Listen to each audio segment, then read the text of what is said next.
সুপ্রভাত, alternate study YouTube চ্যানেলে সবাইকে স্বাগত।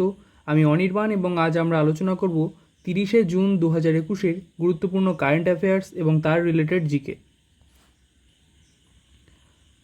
প্রথম কোশ্চেনটা বলছে, which state in India has been declared as rabies free?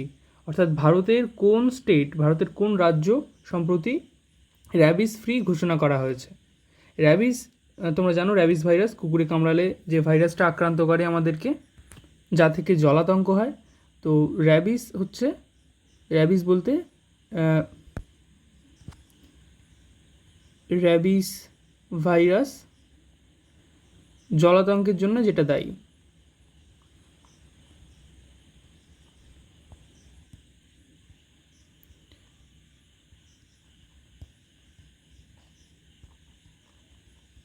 তো জলাতঙ্কের জন্য দায়ী যে র্যাবিস ভাইরাস, সেই র্যাবিস ভাইরাস মুক্ত হিসেবে ঘোষণা হয়েছে অপশান সি, গোয়া রাজ্য। গোয়া সিএম প্রমোদ সাওয়ান্ত এবং গভর্নর ভগৎ সিং কোশিয়ারি। তো গোয়াকে সম্প্রতি ঘোষণা করা হয়েছে র্যাবিস মুক্ত রাজ্য হিসেবে।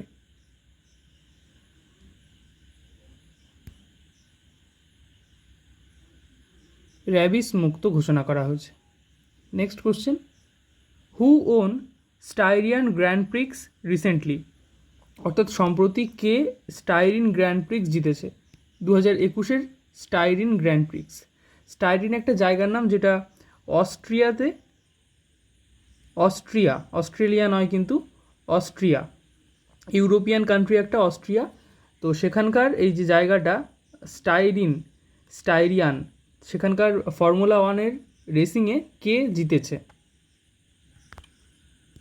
তো স্টাইরিন গ্র্যান্ড প্রিক্স, যেটা ফর্মুলা 1 বা F1-এর সাথে রিলেটেড, সেই ফর্মুলা 1-এ এবছর জিতেছে অপশান বি, ম্যাক্স ভেস্টাপেন, যিনি রেডবুলের গাড়ি চালানো ম্যাক্স ভেস্টাপেন জিতেছে স্টাইরিন গ্র্যান্ড প্রিক্স। এবং এখানে সেকেন্ড পজিশনে এসছে লুইস হ্যামিল্টনকে হারিয়ে ম্যাক্স ভেস্টাপেন জিতেছে।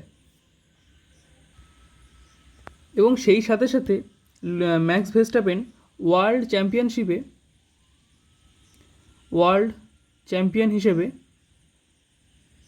18 পয়েন্টসে লিড করছেন Max Verstappen. Next question, which country replaced UAE to become the second highest export destination for India? Export destination for India মানে কি? ভারতের জন্য এক্সপোর্ট ডেস্টিনেশন, অর্থাৎ ভারত সেখানে এক্সপোর্ট করবে,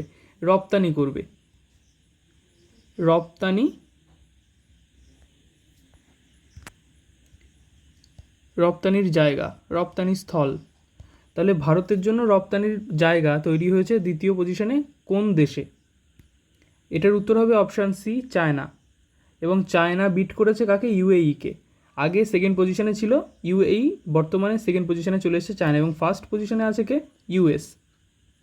ইউএস আছে ফার্স্ট পজিশনে, এবং সেকেন্ড পজিশনে আছে চায়না। অর্থাৎ ভারত সবথেকে বেশি এক্সপোর্ট করে কোন দেশে? ইউএসএতে। এবং সেকেন্ড পজিশনে কোন দেশে এক্সপোর্ট করে? চায়নাতে এক্সপোর্ট করে ইন্ডিয়া, এবং ইউএসএতেও এক্সপোর্ট করে, সব দেশেই করে। আমাদের ইউএস ফার্স্ট এবং চায়নাতে সেকেন্ড, অর্থাৎ ভারতের টোটাল এক্সপোর্টের সেকেন্ড পজিশনে আছে চায়না। চায়নার ক্যাপিটাল বেইজিং, চায়নার বর্তমানে প্রেসিডেন্ট শি জিনপিং। ইউএসএর ক্যাপিটাল ওয়াশিংটন ডিসি। ইউএসএ বর্তমানে president Joe Biden, vice president Kamala Harris. Next question, India recently participated with which countries naval force in a joint exercise at the Indian Ocean to realize free and open Indo-Pacific? এটা বলা হচ্ছে যে free এবং open Indo Pacific, এটাকে realise করার জন্য Indian Oshane এক্সারসাইজটা করা হয়েছে। ভারত কোন দেশের সাথে এখানে জয়েন্টলি পার্টিসিপেট করেছে? তো এটা কিন্তু একটা থিমও বলতে পারো বা মোটোও বলতে পারো। এই নেভাল এক্সারসাইজ যেটা হয়েছে, জয়েন্ট নেভাল এক্সারসাইজ, তার মোটো হচ্ছে ফ্রি এবং ওপেন ইন্দো প্যাসিফিক, অর্থাৎ প্যাসিফিক ওশানে এটা হয়েছে, সেই জন্য এটার নাম Indo Pacific. Pacific ocean, Pacific ওশানে হয়েছে। তো এখানে ভারত জয়েন করেছে অপশান ডি জাপানের সাথে। এবং জাপানের নেভাল ফোর্সকে সংক্ষেপে বলা হয় JMSDF। JMSDF হচ্ছে জাপানের নেভাল ফোর্সকে সংক্ষেপে বলা হয়, যার পুরো কথা Japan maritime self defence force. Japan maritime self defence force, এটা হচ্ছে জাপানের যে নেভি তার নাম Japan maritime self defence force. তো সেই জাপান মেরিটাইম সেলফ ডিফেন্স ফোর্সের সাথে ইন্ডিয়া পার্টিসিপেট করেছে ইন্ডিয়ান ওশানে একটা জয়েন্ট নেভাল এক্সারসাইজ করার জন্য, যেটার নাম হচ্ছে free and open Indo Pacific. Indian নেভির চিফ হচ্ছেন Karambir Singh. National statistic day is celebrated every year on which date? অর্থাৎ প্রতি বছর কবে ভারত জাতীয় স্ট্যাটিস্টিক ডে পালন করে? এটার উত্তর হবে অপশান ডি 29শে জুন। 29শে জুন তারিখে ন্যাশনাল স্ট্যাটিস্টিক্স ডে পালন করা হয়, এবং এটা পালন করা হয় ভারতের স্ট্যাটিস্টিশিয়ান প্রশান্তচন্দ্র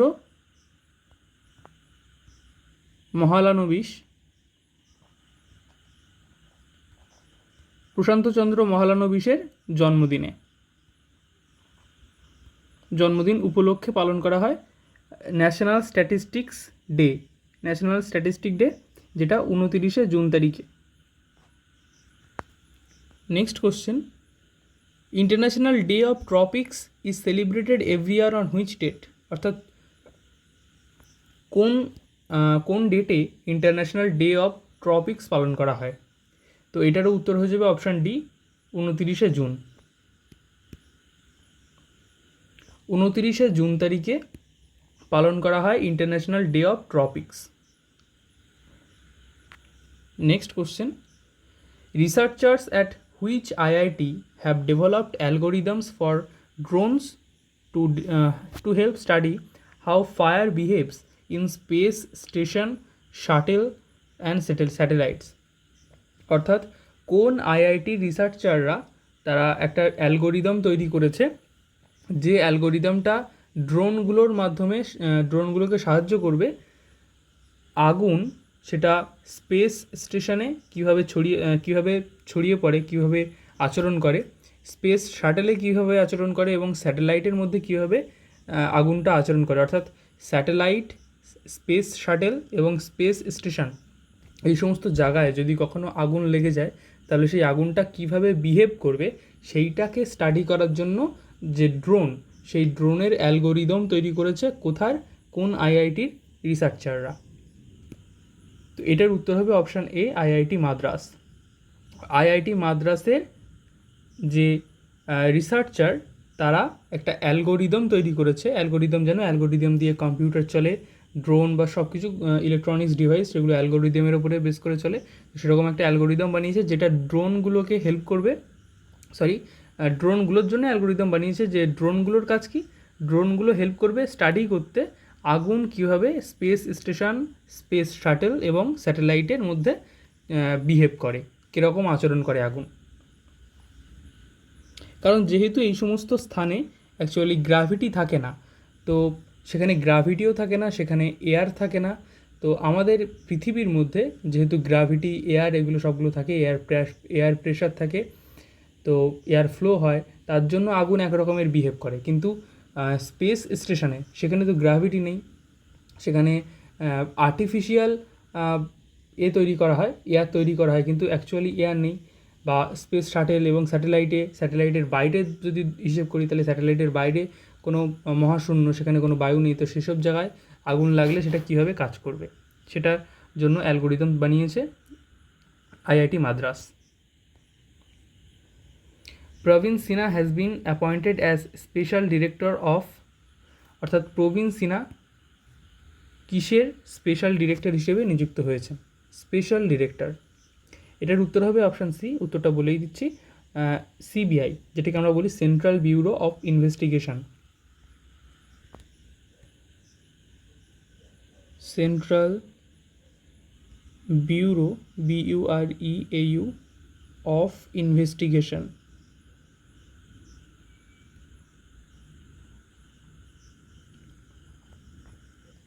তো সেন্ট্রাল ব্যুরো অফ ইনভেস্টিগেশন যেটা, তার সম্প্রতি স্পেশাল ডিরেক্টর পদে নিযুক্ত হয়েছেন প্রবীণ সিনহা। স্পেশাল ডিরেক্টর বলতে ডিরেক্টরের পরেই যে থাকেন তাকে বলা হয় স্পেশাল ডিরেক্টর।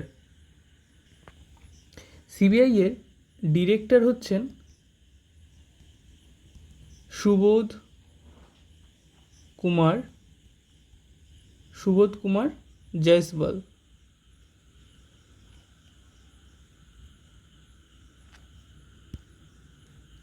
সুবোধ কুমার জয়সওয়াল হচ্ছেন সিবিআই এর ডিরেক্টর, এবং সিবিআই এর স্পেশাল ডিরেক্টর পদে নিযুক্ত হচ্ছেন প্রবীণ সিনহা, মনে থাকে যেন।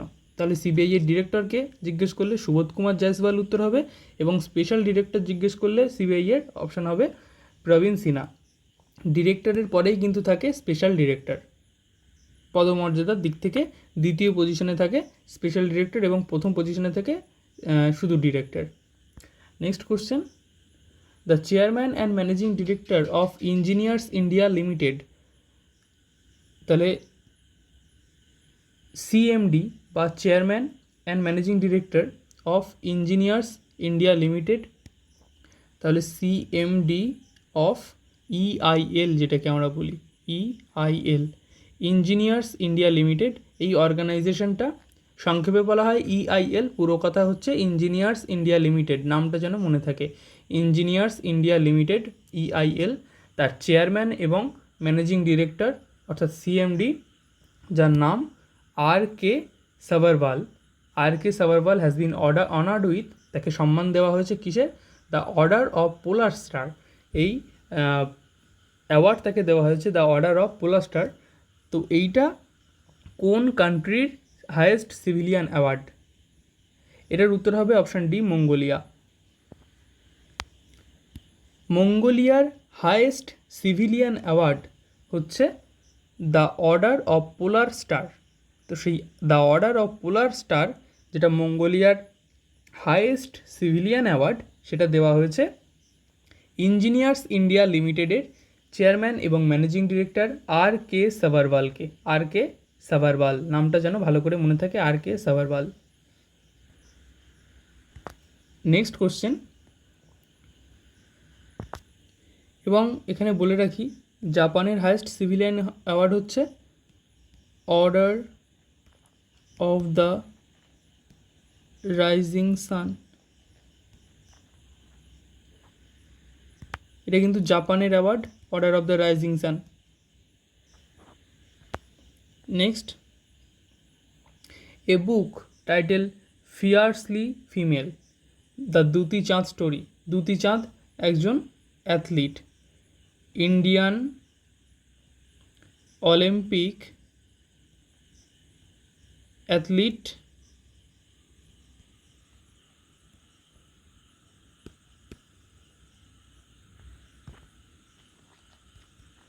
ইন্ডিয়ান অলিম্পিক অ্যাথলিট হচ্ছেন দ্যুতি চাঁদ। সেই দ্যুতি চাঁদের উপরে বেস করে একটা বই, যে বইটার নাম fiercely female the Dutee Chand story, এটা কে লিখেছেন? তো এই বইটা লিখেছেন সন্দীপ মিশ্রা বা সন্দীপ মিশ্রা। সন্দীপ মিশ্রা বইটা লিখেছেন fiercely female the Dutee Chand story, যে বইটা দ্যুতি চাঁদকে নিয়ে। দ্যুতি চাঁদ একজন ইন্ডিয়ান অলিম্পিক অ্যাথলিট। দ্যুতি চাঁদ উড়িষ্যা থেকে বিলং করেন। উড়িষ্যার জাজপুর থেকে বিলং করেন দ্যুতি চাঁদ। দ্যুতি চাঁদকে সম্প্রতি উড়িষ্যা গভর্নমেন্ট খেলরত্ন অ্যাওয়ার্ডের জন্য নমিনেট করেছেন। খেলরত্ন, যেটা ভারতের হাইয়েস্ট স্পোর্টস অ্যাওয়ার্ড, তার জন্য নমিনেট হয়েছেন উড়িষ্যা গভর্নমেন্টের দ্বারা। উড়িষ্যা গভর্নমেন্ট নমিনেট করেছে খেলরত্ন অ্যাওয়ার্ডের জন্য। খেলরত্নটা হচ্ছে হাইয়েস্ট স্পোর্টস অ্যাওয়ার্ড।